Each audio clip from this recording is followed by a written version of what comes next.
ஜோலார்பேட்டையில் சோனியா கல்வி அறக்கட்டளை சார்பாக பெருந்தலைவர் திரு காமராஜர் அவர்களின் 124வது பிறந்தநாள் விழா ஜோலார்பேட்டை ஜங்ஷன் பஸ் நிலையத்தில் உள்ள அவரது திருவுருவ சிலைக்கு மாலை அணிவித்து இனிப்புகள் வழங்கி சிறப்பான முறையில் கொண்டாடப்பட்டது.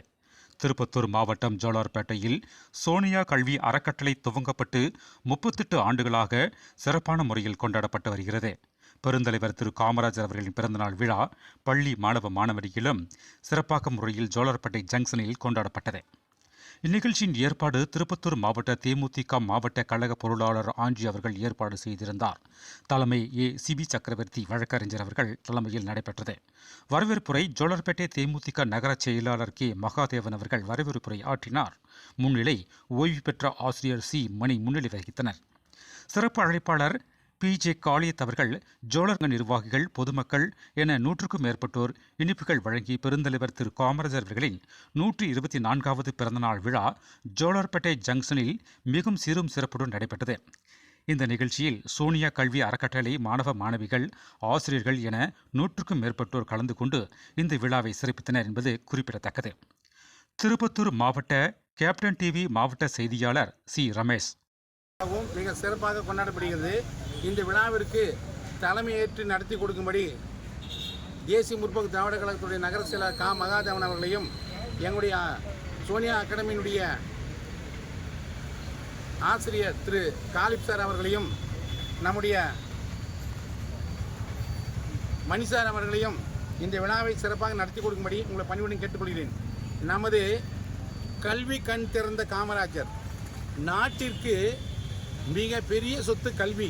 அந்த கல்வியை ஆரம்ப நிலையில் 500 குடும்பங்கள் இருக்கிற ஒரு கிராம பகுதியில் ஒரு பள்ளியை கொண்டு வந்த மாபெரும் மகான் திரு காமராஜர் அவர்கள் அவருடைய பிறந்த நாளை இன்று நம்ம சிறப்பாக கொண்டாட வேண்டும்.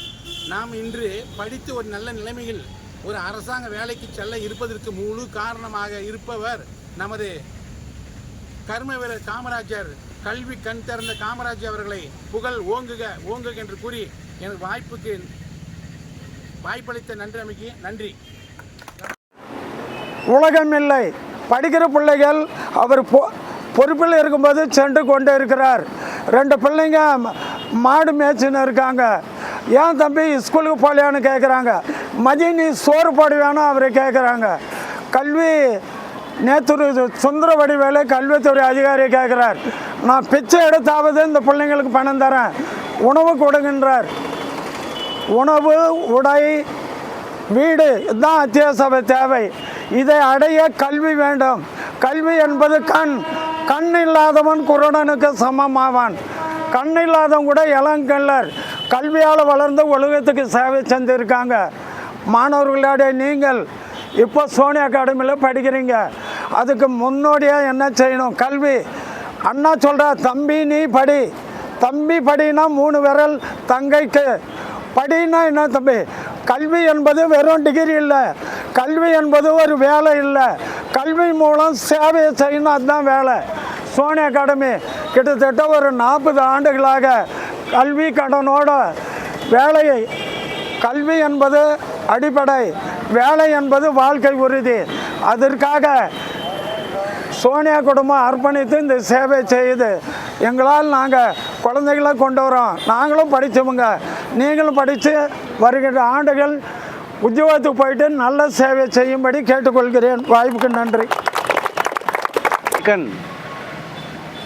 கல்வி தந்தை என்று அழைக்கப்படக்கூடிய உத்தமராம், பெருந்தலைவராம், கர்ம வீரராம், அரசை நிர்வகிக்கக்கூடிய கிங் மேக்கர் என்று அழைக்கக்கூடிய காமராஜர், புனிதர், பச்சை தமிழர் அவருடைய பிறந்த தினத்தில் இங்கு கும்பலிருக்கும் அனைவருக்கும் என்னுடைய காலை வணக்கத்தை தெரிவித்துக் கொள்கின்றேன்.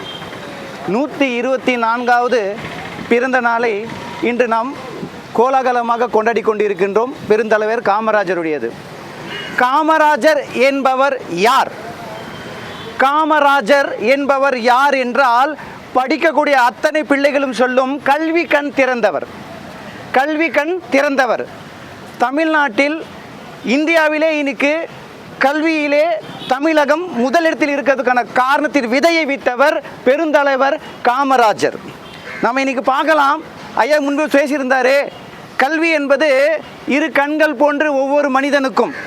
இது சங்க காலத்திலிருந்தே தமிழர்கள் எழுத படிக்க தெரிந்து கொண்டவர்கள் தான். இடையில் வந்தோர் போன்றோர் நம்மளை அடிமைப்படுத்தினார்கள், சிறுமைப்படுத்தினார்கள். அதிலிருந்து பல சமூகங்கள் இன்றளவும் எழவில்லை. ஆனால் நாம் நூற்றாண்டுகளுக்கு முன்பே எழுந்து விட்டோம். இது எவ்வாறு சாத்தியமானது? இந்த சாத்தியத்திற்கு சொந்தமானவர் பெருந்தலைவர் காமராஜர். இங்க ஐயா முன்பு சொன்ன மாதிரியே இவர் என்ன பண்ணுகிறார், அப்படியே தன் முதல்வராக இருக்கும்போது சாலையில் சென்று கொண்டு இருக்கும்போது இரு பிள்ளைகள் மாடு மேய்த்து கொண்டிருக்கிறார்கள். பார்க்கிறார் பெருந்தலைவர் காமராஜர். உடனே அழைக்கிறார், ஏனப்பா நீங்கள் பள்ளிக்கு செல்லவில்லையா? ஐயா, பள்ளிக்கு சென்றால் எங்களுக்கு யார் உணவளிப்பார்? உடனே தாயுள்ளம், ஒரு தாய்க்கு தான் தெரியும் பிள்ளையுடைய பசி, வேறு யாருக்குமே தெரியாது. எத்தனையோ தலைவர்கள் நம்மளை ஆண்டார்கள், ஆண்டு கொண்டும் இருக்கிறார்கள். அந்த தாயுள்ள பசி காமராஜருக்கு மட்டுமே தெரிந்தது. உடனே என்ன பண்றாரு, தன்னுடைய செயலாளரை கூப்பிடுறாரு. ஐயா, பள்ளிகளில் நம்ம மதியம் இலவச உணவு போடலாம். உடனே செயலாளர் சொல்றாரு, ஐயா அது சாத்தியம் இல்லை ஐயா. எப்படி சாத்தியம் இல்லைன்னு சொல்றீங்கன்னு அப்படின்றாரு. ஐயா இதான் செஞ்சா வரி போட வேண்டியதா இருக்கும், வரி உயர்த்த வேண்டியதா இருக்கும். வரியை உயர்த்தினா என்னன்னு அப்படின்னாரு. வரியை உயர்த்தினா ஆட்சி போயிடும். போது இந்த ஆட்சி, எனக்கு இந்த ஆட்சியே வேணாம்.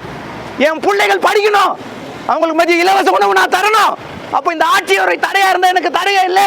நான் யாரகம் ஏது யாசகம் கேட்டு வேணால் என் பிள்ளைகளுக்கு நான் படிப்பை கொடுப்பேன், கல்வியை கொடுப்பேன் என்று சொன்னவர் தான் கர்ம வீரர் காமராஜர்.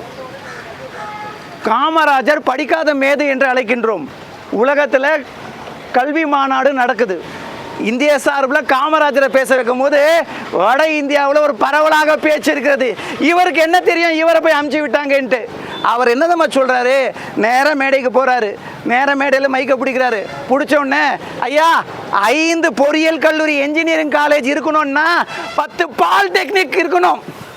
10 பாலிடெக்னிக் இருக்கணும்னா ஐடி அதாவது சொல்லுவாங்கல்ல, என்ன சொல்லுவாங்க, ட்ரைனிங் இன்ஸ்டியூட், அந்த இன்ஸ்டியூட் 20 இருக்கணும் அப்படின்றாரு. உள்ள வியந்து பார்க்குறாங்க, எப்படி இவர் படிக்காத மேதை என்ன சொன்னாருன்ட்டு. சிம்பிள், ஒரு 5 இன்ஜினியர் இருக்கிறாருன்னா அவருக்கு கீழே 10 டிப்ளமோ படிச்ச பாலிடெக்னிக் படித்தவங்க வேணும். அந்த 10 பாலிடெக்னிக் படிச்சவங்கள 20 பேர் ஐடி இண்டஸ்ட்ரியில் இருக்கிறவங்க வேணும். சாத்தியமே இல்லை. சிந்தனை உள்ள மேதைகள் அந்த காலத்தில் யோசிக்காததை சர்வசாதாரணமாக எளிய மனிதன் காமராஜர் யோசித்தார். இன்று தமிழகம் இந்தியாவில் கல்வியில் முதலிடத்தில் இருக்கிறது, மாற்று கருத்தே கிடையாது. இதற்கு விதையை விட்டவர் யாரே? பெருந்தலைவர் காமராஜர். இவர் கல்விக்கு மட்டுமா கண் திறந்து விட்டார். இன்னைக்கு அவரே தொழிற்சாலைகள் 1962ஆம் ஆண்டு சைனாவுக்கும் இந்தியாவுக்கும் சண்டை. அப்போ இந்திய சார்பு இராணுவத்தில் கொஞ்சம் சேதங்கள் நிறைய. நேரு பிரதமராக இருக்காரு, டென்ஷனில் இருக்கிறாரு. நேருவை காண செல்கிறார். நம்ம காமராஜர் தமிழகத்தின் முதல்வராக இருக்கிறாரு. போகும்போது நேரு கிட்ட கேட்குறாரு, ஏன் அப்பா நீங்கள் இவ்வளோ டென்ஷனாக இருக்கிறீங்க அப்படின்னும் போது நேரு சொல்கிறாரு, இப்போ நமக்கு இராணுவ தளவாடங்கள் தேவை. இது எங்கேருந்து வாங்க முடியும்? அமெரிக்கா கிட்டேருந்து. அப்போ அந்த டெக்னாலஜிக்காக வந்து ஹையஸ்டாக இருக்கிறோம். அமெரிக்கா கிட்டேருந்து வாங்கணும். அதுக்கு அங்கே அமெரிக்காவில் அங்கே இருக்கிற வங்கி அமெரிக்கன் பேங்க்கு உத்தரவாதம் கொடுக்கணும், இந்தியாவுக்கு நாங்கள் கடன் தரோம் அப்படின்ட்டு. ஏன் கொடுக்கலையா அப்படின்னா, நம்மளை நம்பி யாரும் கொடுக்க மாட்டேன்றான். நம்மளை நம்பி யாரும் கொடுக்க மாட்டேன்றான். அதான் எனக்கு டென்ஷன் இருக்குது போது, இருங்க அமெரிக்கா நிறுவனம் இங்கே இருக்குதா அப்படின்னு கேட்குறாரு. இருக்குது. இழுத்து மூடு, அமெரிக்கா கம்பெனி இழுத்து மூடு. அவன் யாரும் மயிரான், நமக்கு கொடுக்க மாட்டேன்னு சொல்கிறவன் இழுத்து மூடுறாங்க. இழுத்து மூடுறாரு நேரு. உடனே அமெரிக்கா அலறி போயிடுது. உடனே இந்தியாவுக்கு சாங்ஷன் பண்ணுறான் வெப்பன்ஸ் வாங்குறதுக்கு. இதுதான் கர்ம வீரர் காமராஜர். நீங்கள் படிக்காத மேதைன்னு சொல்கிறீங்கல்ல, இல்லை, அவர் மாமேதைகளுக்கெல்லாம் மாமேதை, பச்சை தமிழன், கர்ம வீரர் காமராஜர். சிம்பிளான விஷயம் தம்பி, சிம்பிளான விஷயம். இண்டஸ்ட்ரீஸ், தொழிற்சாலைகள், ஆவடி டேம் கட்டினாரு. எந்த முதல்வர் தமிழகத்தில் டேம் கட்டிக்கிறாரு? என்ன பட்டியல் போடுங்க பார்க்குறேன். காமராஜருக்கு அடுத்து வந்தவங்க எந்த முதல்வர் பேரும் டேம் கட்டியிருக்கிறாங்க? Krishnagiri dam, Amaravathi dam, Arani dam, பெரிய பெரிய டேம் கட்டதெல்லாம் யாரு? பெருந்தலைவர் காமராஜர் தான் கட்டினாரு. ஒரு டேம். கல்வி கொடுத்தா ஒரு சமுதாயம் என்ன ஆகும்? விழிப்புணர்வு அடையும், எழுச்சி அடையும். ஒரு டேம் கட்டினா ஏழை விவசாயிகள் என்ன ஆகும்? வளர்ச்சி பெறுவான். விவசாயி வாழ்ந்தால் சாதாரண மக்கள் வாழ முடியும். அவன் சேற்றில் கால வைத்தால் நாம் சோறில் கால வைக்க முடியும். இந்த உன்னதமான பணியை செய்து கொடுத்தவர் யாரு? கர்ம வீரர் காமராஜர். இவர் அரசை ஆளுபவர். நேரு மறைவு, அடுத்து வந்த லால் பகதூர் சாஸ்திரியுடைய மறைவு. இந்தியா ஒரு இக்கட்டான சூழ்நிலை அரசியலில் இருக்கிறது. அடுத்து யாரை பிரதமராக போடுறது? அமெரிக்காலேருந்து ஃபோன் வருது இங்கே இருக்கிற தூதரகத்துக்கு, ஐயா என்ன நடக்குது இந்தியாவில்? எல்லாம் வெயிட்டிங், ஒருத்தருக்காக வெயிட்டிங். உடனே ரஷ்யாவிலேருந்து கேட்குறாங்க, என்ன நடக்குது இந்தியாவில், அடுத்த பிரதமர் யார்? வெயிட்டிங். யார் அந்த வெயிட்டிங்? வட இந்தியாவை எல்லாம் எதிர்நோக்குறான், ஒரு பச்சை தமிழன் எதிர்நோக்குறான். போறாரு நம்ம காமராஜர், உடனே எங்க அரசியல் புரசலாக பேச்சு வந்துட்டாரு. யாரு? காலா காந்தி. காலானா கருப்பு, கருப்பு காந்தி வந்துட்டாருன்னு பேச்சு. போறாரு, போனோன்னு அரசியல் சூழ்நிலை பார்க்குறாரு. பார்த்தோன்னே ஒரே வார்த்தை சொல்றாரு, இந்திரா காந்தி மேடம் நீங்கள் தான் அடுத்த பிரதமர்ன்றாரு. ஸோ முடிவு கட்டப்பட்டது, இந்திரா காந்தி தான் பிரதமர்ன்ட்டு. இந்தியாவின் இரும்பு பெண்மணி இந்திரா காந்தி, அப்பேற்பட்ட ஒரு பிரதமரை கொடுத்தவர் நம்ம காமராஜர். ஸோ அதனால தான் அவர் நம்ம என்ன சொல்கிறோம்? கிங் மேக்கர், அரசை உருவாக்குபவர்னு சொல்கிறோம். ஸோ இந்த அவர் சாதனைகளை சொல்லி மாளாதப்பா. எளிமையாக வாழ்ந்தவர், எளிமையாக வாழ்ந்தவர். தன்னுடைய நண்பர் வகுப்பில் படித்த, சிறு வயதில் பள்ளியில் படித்த வகுப்பு தோழனுடைய மகளுடைய திருமணம். முதல்வராக இருக்கிறார் காமராஜர். ஐயா எங்கே நீங்கள் கல்யாணத்துக்கு வரணும், என் பொண்ணு கல்யாணத்துக்கு வரணும்னு. நான் வர முடியாது. நான் என்ன பண்ண முடியாது? வர முடியாது. சரி, இவர் மனம் வருத்தமாக வீட்டுக்கு போயிடுறாரு. ஸோ முதல்வர் ஆகிட்டார் போல இது அப்படின்ட்டு. திருமணம் நாளும் வருது, கார் வந்து நிற்குது, முதல்வருடைய கார் வந்து நிற்குது. காமராஜர் இறங்குறாரு. ஷாக்கு.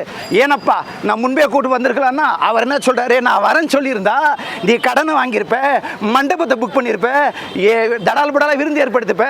ஒரு முதல்வனாக இருந்து என் குடிமகனுக்கு கடன்காரனாக இருக்க முதல்வன் ஆனா வேணாப்பா, எனக்கு சிம்பிளாகவே போதும், வந்து பந்தியை போடு அப்படின்றாரு. பந்தியில் எளிமையான உணவு பரிமாறப்படுகிறது, அன்போடு சுவைக்கிறார் காமராஜர். இந்த போன்ற எளிமையான காமராஜர் ஆட்சி தான் தமிழகத்தில் உண்மையான பொற்காலம் என்று அழைக்கப்படும். சங்க தமிழ் காலம் தான் தமிழகத்தின் பொற்காலம். ஆனால் நவீன இந்தியாவின் பொற்காலம் காமராஜர் ஆட்சியுடைய தான் பொற்காலம். இவருடைய பெருமைகளை பேசினே போகலாம். ஒரு யுகமானாலும் காமராஜருடைய பெருமைகளை பேசுவது குறைவுதான். நான் சொன்னது கடல் துளியில், துளியின் ஒரு துளியில் ஒரு துளி, மைக்ரோ டிராப் அப்படின்னு சொல்லுவாங்க, சிறுதுளி தான் சொல்லியிருக்கிறேன். அவர் புகழ் பெருங்கடலை விட மேலானது. இந்த வாய்ப்பை வழங்கிய உங்கள் அனைத்து நல்லுணங்களுக்கும் என்னுடைய நன்றியை தெரிவித்துக் கொள்கின்றேன்.